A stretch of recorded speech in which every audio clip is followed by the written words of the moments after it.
ఓం మహాగణాధిపతయే నమః. ఓం గురుభ్యో నమః. ఓం శ్రీమాత్రే నమః.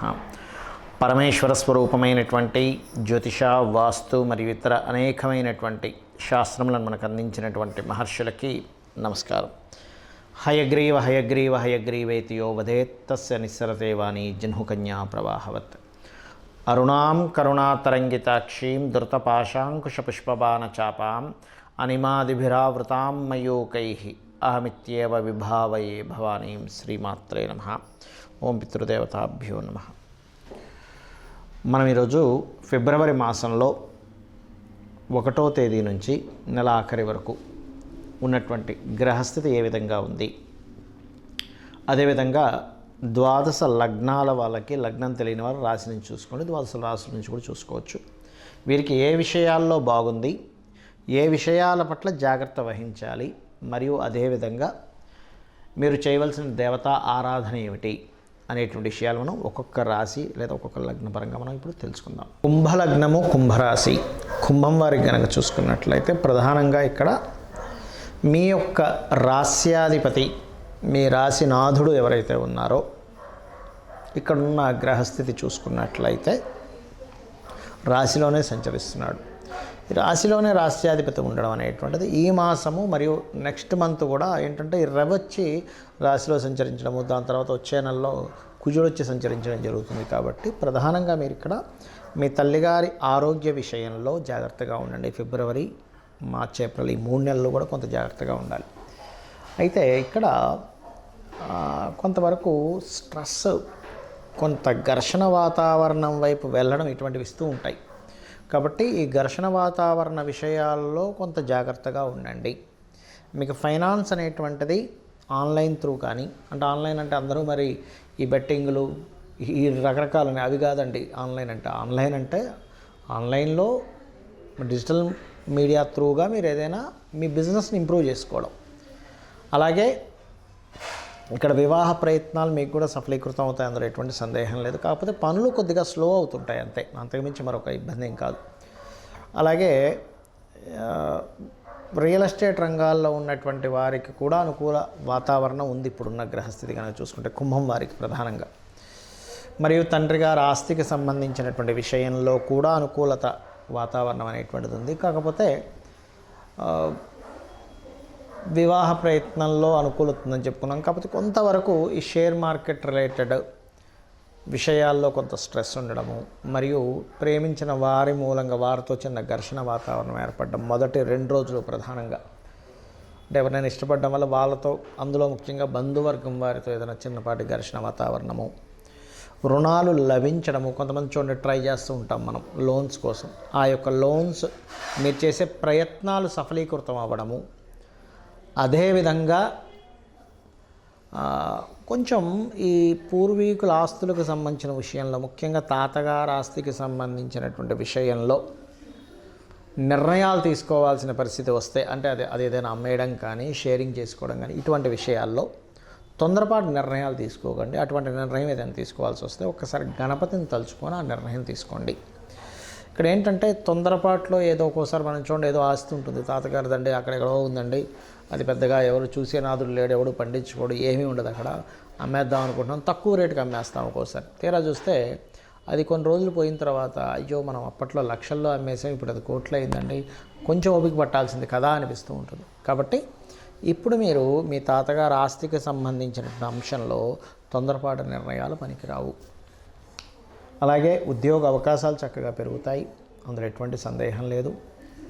బయట దేశాలకు వెళ్ళి ఉద్యోగాల కోసం ప్రయత్నం చేసేటువంటి వారికి ఈ వారం అనుకూలంగా ఉంది. కాకపోతే బయట దేశాలకు వెళ్ళే విషయంలోని కాస్త ఖర్చుల విషయాల్లోని కొంత స్ట్రెస్ కూడా ఉంటుంది, కొంత గొడవ కూడా ఉంటుంది, ఎవరో వ్యతిరేకించడం కూడా జరుగుతూ ఉంటుంది. బయటికి వెళ్దాం అనుకుంటే ఇంట్లో వాళ్ళు కొంతమంది సహకరిస్తే కొంతమంది వ్యతిరేకించడం కూడా జరుగుతూ ఉంటుంది. బికాజ్ ఆఫ్ 12వ స్థానంలో ఉండేటువంటి పాపగ్రహాల యొక్క సంబంధం ఇదంతా కూడా.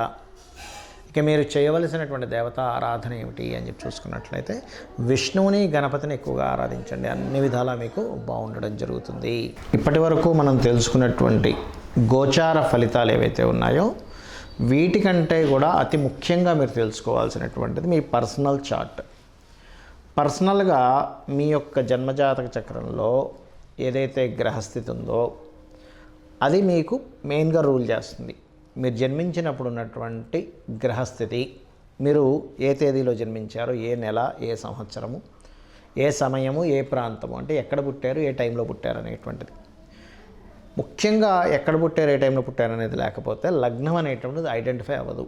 లగ్నం ఎక్కడ పడింది మీరు జన్మించినప్పుడు, దాన్ని బట్టియే మీకు మిగతా గ్రహాలన్నీ కూడా, 2 ఛాయాగ్రహాలు మిగతా గ్రహాలన్నీ కూడా, అంటే ఏమిటి, రవి ఉన్నాడు అనుకోండి, మీకు పేరు ప్రఖ్యాతలు ఇచ్చేటువంటి రవి ఎంత స్ట్రాంగ్గా ఉన్నాడు.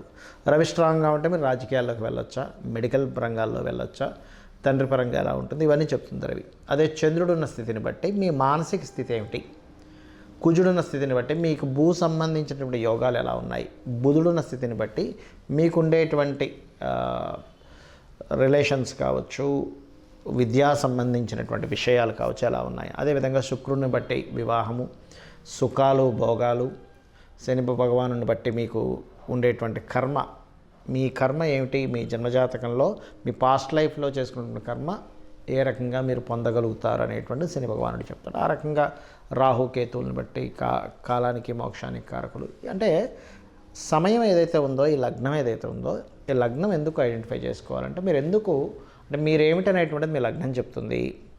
మీ ధనాధిపతి ఎక్కడున్నాడు దాన్ని బట్టి మీరు ఏ రంగాల్లోకి వెళ్తే మీకు ధనయోగం కలుగుతుంది, ఎక్కడ మీరు ఫైనాన్షియల్గా జాగ్రత్తగా ఉండాలి లైఫ్లో, ఎటువంటి మార్గం ద్వారా మీకు ధనయోగం వస్తుందని. అదేవిధంగా మనకి 4th హౌస్ని బట్టి మీరు ఏ డైరెక్షన్స్లో ఉంటే బాగుంటుంది, మీ పేరుని 4th హౌస్ని తీసుకొని మీరు ఎప్పుడు అసర్ట్స్ కొంటే బాగుంటుంది. చాలామందికి మిస్టేక్ జరిగేది ఏంటంటే ఈ సమయంలో అసర్ట్ కొంటే మంచిదే అన్నప్పుడు తెలియకుండానే అనుకూలించినటువంటి సమయం కాకుండా అనుకూలించిన సమయంలో అనుకూలించినటువంటి దిశలో కొంటారు, అక్కడ ప్రాబ్లం అవుతుంది.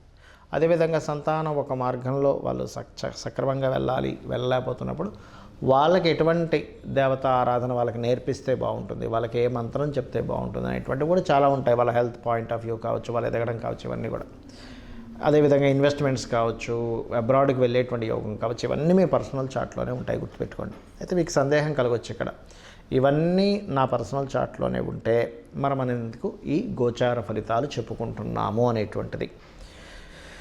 ఇక్కడ ఒక విషయం గుర్తుపెట్టుకోండి, మనము ఒక ప్లానింగ్ అనుకుంటాం, మనం ఒక ప్లాన్ చేసుకుంటాము, మన ప్రయత్నం మనం ఒకటి చేస్తాము, కానీ బయట ఉండేటువంటి పరిస్థితులు అంటే ఏమిటి, ట్రాఫిక్కే కావచ్చు, బిజినెస్ సంబంధంగా మార్కెటే కావచ్చు, వాతావరణమే కావచ్చు, ఇవి అనుకూలించలేదనుకోండి. మనం ఒక ప్రయాణం చేస్తున్నాం, ట్రాఫిక్ బాగా జామ్ ఉంది, గంటలో వెళ్ళాల్సింది 2 గంటలు పట్టచ్చు, 3 గంటలు పట్టచ్చు. ఏమిటంటే మీ ప్రయత్న లోపం ఎక్కడా లేదు, కానీ బయట ఉండేటువంటి పరిస్థితులు వల్ల మీకు లేట్ అయింది. అలాగే గోచార గ్రహాలు కూడా ఎక్కడెక్కడ ఏ గ్రహం ఉంది ఇప్పుడు ప్రజెంట్ ఉన్న కండిషన్లో, అది మీకు మీరు చేస్తున్నటువంటి దానికి ఏ రకంగా అది అబ్స్ట్రకిల్ చేస్తుందా లేకపోతే అది సపోర్ట్ చేస్తుందా, ఇదే గోచార ఫలితాలంటే. కాబట్టి ఈ గోచార గ్రహాల యొక్క స్థితిని మనం చెప్పుకుంటున్నాం. సో మీరు మీ జన్మజాతక ఫలితాలని, మీ గోచార గ్రహాల స్థితిని తెలుసుకొని మీరు పరిపూర్ణమైనటువంటి విజయాన్ని పొందాలని, అదేవిధంగా మీరు పితృదేవత అనుగ్రహం కూడా ఇప్పుడున్న గ్రహస్థితుల్లో ముఖ్యంగా మీన రాశిలో రాహు సంచారం జరుగుతున్నందుకు తారుమారు అవుతుంటాయని అంచనాలు కానీ అవన్నీ కూడా. కాబట్టి ఇక్కడ పితృదేవత ఆరాధన ఎక్కువగా చేయాలి. చేసినట్లయితే మీకు ఖచ్చితంగా పరిపూర్ణ విజయం అనేటువంటిది ఆ పితృదేవతల అనుగ్రహం ద్వారా మీకు లభిస్తుంది. శ్రీమాత్రే నమః.